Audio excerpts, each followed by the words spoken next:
Today I'll teach you how you guys can make cool looking callout box like this. You can clearly see how cool this callout box looks.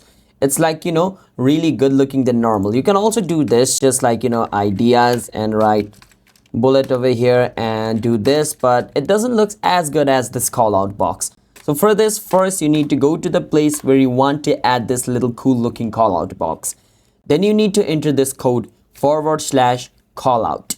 Then you can click on callout and your callout box will be added over here. Now you need to name whatever callout box you want. So I'm going to name, but before naming it, first you need to enter this command /heading, and from here make sure you choose heading 1 or 2. I'll choose heading 1.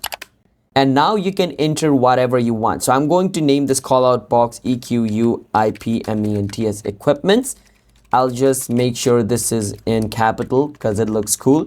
Now you can press enter and move on to the next part. Now right below the heading you want to write /divider.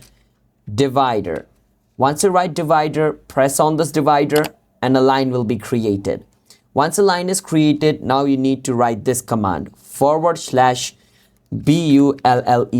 Now you want to choose bullet list from here. And now your bullet list is created. Now you can name it anything. So I'm going to name it like camera, sound, and I can write gimbal just like this. That's how you guys can create cool callout boxes in Notion. Subscribe to our channel for more videos like this.